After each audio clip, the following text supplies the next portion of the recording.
Hello guys, this is Tziatas from Olive Sparrow Crafts, and in this quick video I wanted to show you how to best work with the patterns that I sell on my website, for example like this.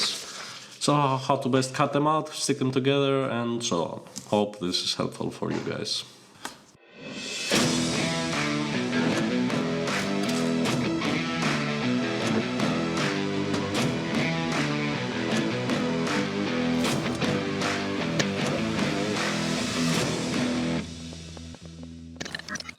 So first, of course, you need to print a pattern.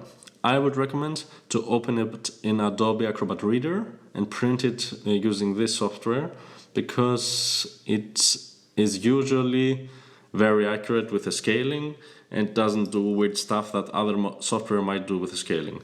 Of course, you need to print it at 100% size and with 0 margins. After printing, you can check that it was printed correctly by using these little squares here that are usually on every pattern or on every page of every pattern. And the way you do this is one is 1 inch diameter, 1 inch by 1 inch, the other square is 2 centimeters by 2 centimeters. So just pick up a ruler and check. Yep. This is exactly 2 centimeters from 36 to 38, so I know that this pattern was printed correctly. After that, on some patterns that don't fit on a single page, on a single A4 page, you will have to align them and stick them together so that you get the full parts. On this specific pattern, it fits on 2 pages, and if you look carefully, there are these crisscross lines that I've printed onto the pattern that look kind of random, but they are there to help you to align the 2 pages exactly. So if the lines of the pattern align and the lines of these crisscross lines align, then you know that you're pretty accurate. Now, another thing that can help you with the alignment is you can see this part, this edge here that is white where the printer can print. Cutting that off can help you, at least on one page, can help you quite a bit with aligning the pages. So just take a sharp blade and a ruler and try to be relatively accurate with aligning, and then just cut off this sliver here. And now, if we lay this on top of this, we can see exactly at which point all the crisscross lines and the holes on both pages align, so we can stick them together. You see, all of the pages always will have some overlap. So the way I stick it together usually is using see-through tape, simple packaging tape, and just go over the page carefully like that. Be careful not to move the 2 pages while sticking them together. Again, cut off the end, and then usually I will also tape the back side together, which makes it just fold out much better.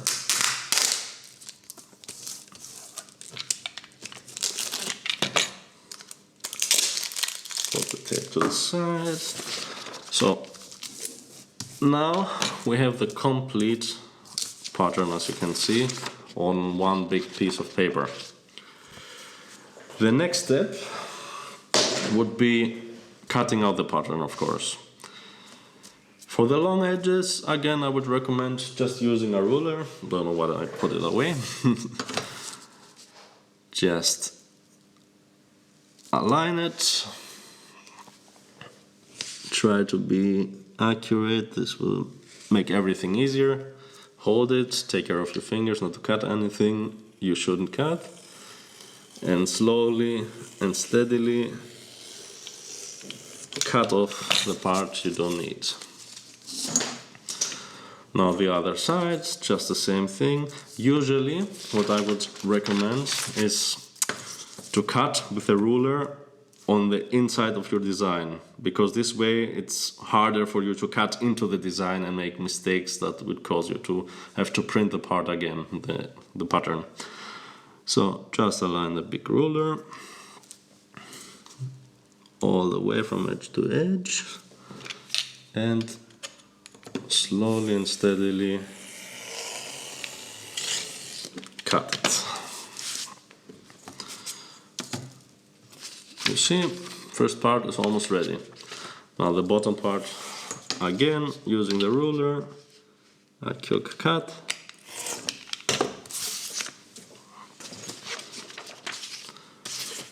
This side, of course, the same thing.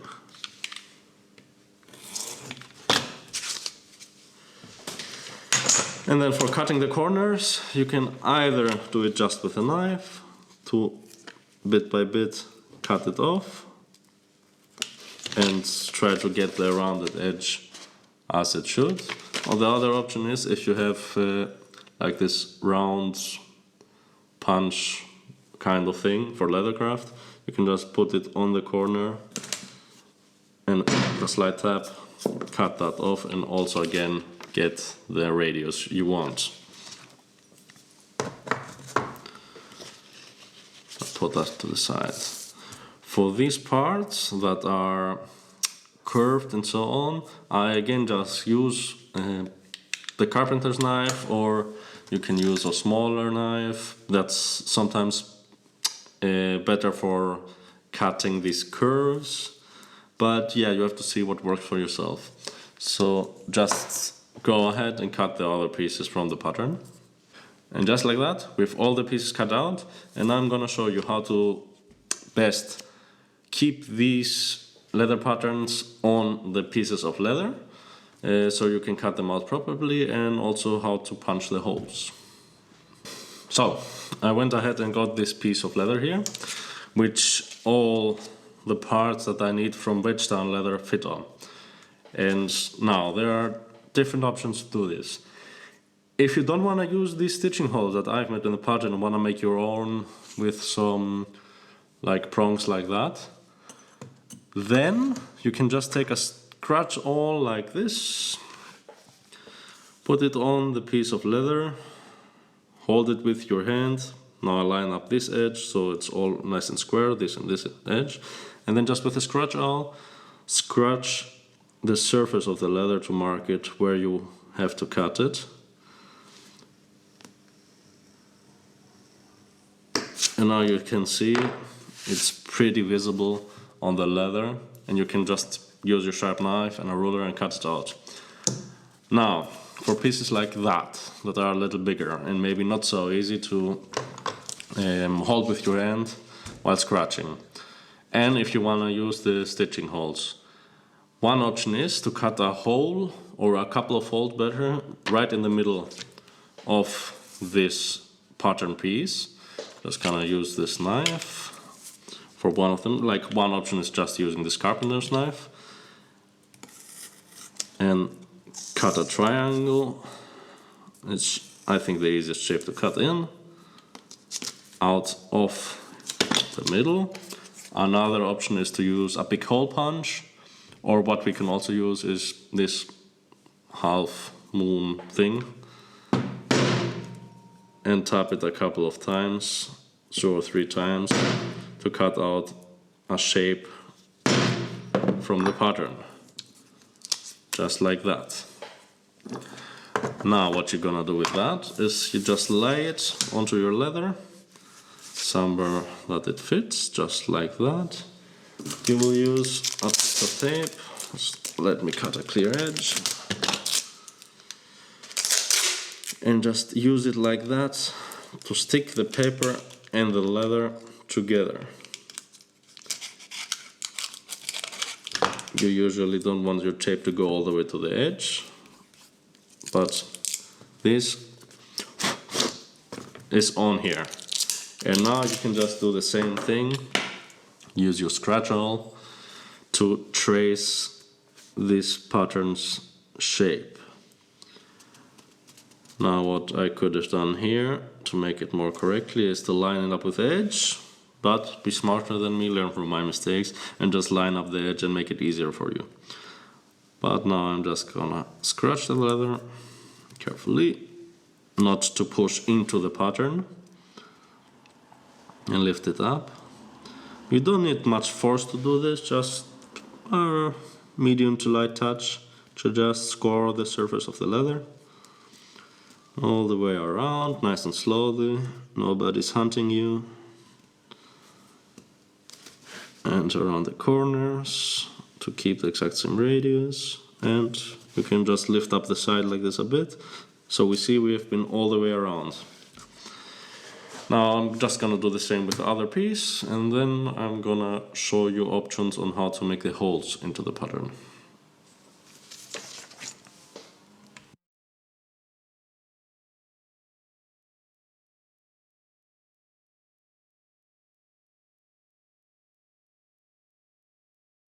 So another little thing, when cutting out the leather pieces, it's best to use a really sharp blade. Now there are different options of blades. If it's sharp, it's good. Use what works for you. Don't expect the leather, especially with thick leather like this, that's 5 millimeter thick wedge tang leather, don't expect it to be cut with the first pass. Don't use excessive force. If you have to use force, the blade is not sharp enough, and it's just making things dangerous for your fingers. So, without much force, just follow the score you made on the leather. And often at the edges like this, I tend to just cut to the edge instead of trying to get the corner in one go. And just make a second pass. Carefully, not to cut out of the line, and just hit the edge, and you see we have quite a nice cut here following the radius. Just do the same for the rest of the pattern.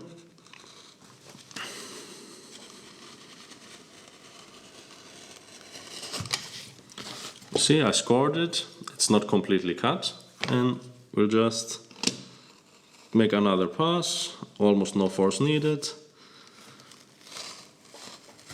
and we are through. Let's see to refine the edge.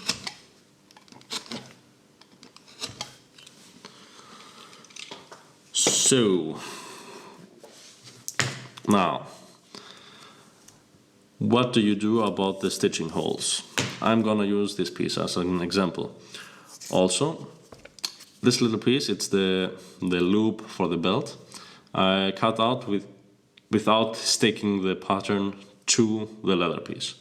Now, if you wanna use these marks to make your stitching holes, an easy way is to align the piece of paper with a piece of leather, and just again use a little piece of tape like this. Put it on the pattern piece and then wrap it around the piece of leather on both sides. And now that we have the pattern piece and the leather piece aligned, what I will do first is cut the corners to the radius of the pattern. You can do that with a blade, just bit by bit, triangle by triangle, to make the radius as perfect as possible, or you can use like this radius punch here and just cut off the corner. The punch is of course much faster and can be more accurate, but if you don't have one, that's not a problem. As I showed you, you can just use a knife. Now, options for the stitching holes. One option is to use prongs like that. I'm gonna show you in a bit how to use them with a pattern. The other option is if you have a small hole punch like this here that cuts a little, come on, focus camera. Yeah, what you can see. It has a little hole here right in the front, and you can use that to punch. I think this is a 1 millimeter hole, which is good for stitching. So with this, you just line it up with the mark on the pattern. What I would recommend is put a scrap piece of leather under your leather work that you're working with to protect the tip of your hole punch from the working surface. Just makes them last a little bit longer. And yeah, just align the dot with the punch, light tap, couple light taps, check that you're out the other side, just one more tap, and pull it off. And you have a stitching hole. Let me see if that thing wants to focus. Doesn't really like to, but yeah. Now we have a hole there. And you do the same with all the other holes right on the pattern here. One by one. Take your time, don't hurry, you want a nice and straight stitching line. So take your time. And this side is ready. All the holes punched, all the holes come out the other side. And then the other option, using the prongs, I'm not gonna do it here because we will have different stitches on one side and the other, and this will make the product look a little bit weird. But yes, if you wanna use the prongs, you will have to use like this kind of thing that I don't know what it's called, but it keeps the two tips at a distance. And with this, let me use a scrap piece of leather like that. You can look at the pattern and see what is the distance between the dot and the edge, and then just transfer that to your piece of leather like this and score a line. Sorry guys and girls, quick interjection from the future. I was just editing this video and I realized I probably was not exactly clear on how to do this here or how to use this technique on any project.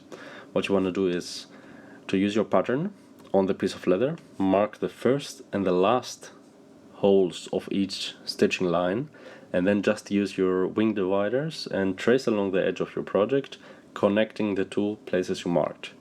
This way you have your stitching line marked exactly, and then you can just use any hole punch or multi-prong punch thing or whatever to punch your holes and stitch it together. So yeah, let's keep going. Which will mark the stitching line. And then you just use your prongs, your stitching prongs, or how is this called. Align it, again, use a scrap piece of leather. Align it with the stitching line you have marked, and a couple taps, watch so it comes out the other side, pull them out. I would recommend not pulling sideways, pull along the stitching line, this will make the stitching holes look nicer. And this is another option to make your stitching holes.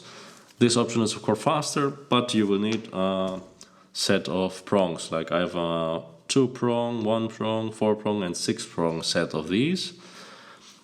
Of course, again, it's faster and easier, especially when you have to do like all the way around here, but it's not necessary.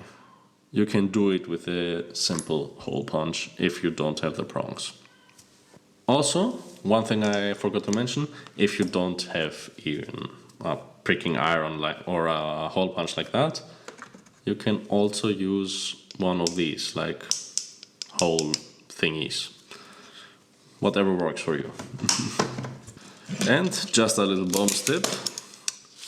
One option for printing the patterns instead of the simple white printer paper is, if your printer can do it or go to a print shop, I would probably recommend, it's worth it, is to print the pattern on like this thick craft paper or thin cardboard, or I don't know what you call it. It's another pattern I use often, so I printed it on this card material and it makes it just so much nicer to work with. It's not so flimsy as the simple printer paper, it's a bit thicker, a bit more structure, and just use a big paper clip like that to keep all your pieces of every pattern organized.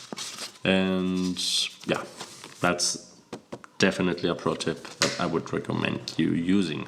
Another bonus tip is with pieces like that loop around a bag, for example, and you know, imagine the sides here on the sides, and you need a snap fastener or a button or something here in the front to close it. Sometimes on the pattern you will see that there is a mark for the one side of the button and not on the other. This is on purpose so that you make one of the two holes, this one or this one, whichever you like, first, and after you sew it together with the sides, and it's like already a piece that closes, you can then line up the one hole you already made with the other hole exactly and install the snap fastener, let's say, in a perfect way, as good as possible. Because if you make the holes and install the fasteners before, it might not line up perfectly and it's really hard to fix afterwards. So I would definitely recommend to make one hole first or none first, and after the thing is assembled, see how all the pieces line up and make then the holes for the snap fasteners. So guys, this is my first video ever on this channel, and it's like an introduction on how to work with my patterns. I'm gonna upload a video on which I show the rest of the build of this camera pouch using this specific pattern, and in the future there will be more videos on specific products on how to make each of them, from wallets, bags, and I don't know, maybe a belt and stuff like that. Also other videos like how to do a cross stitch, how to do a saddle stitch, and so on, so more detailed videos on specific techniques. Well, if you have any questions, don't be afraid to drop me a message or a comment. My Etsy store is linked below. You know the stuff, subscribe and comment and like and so on, you know, it helps us guys a lot. And another very helpful thing is, if you buy a pattern from me, leave a review if you like it, or if you don't like it, leave some feedback, because that also helps a lot on Etsy. I think that's it, and yeah, see you next time.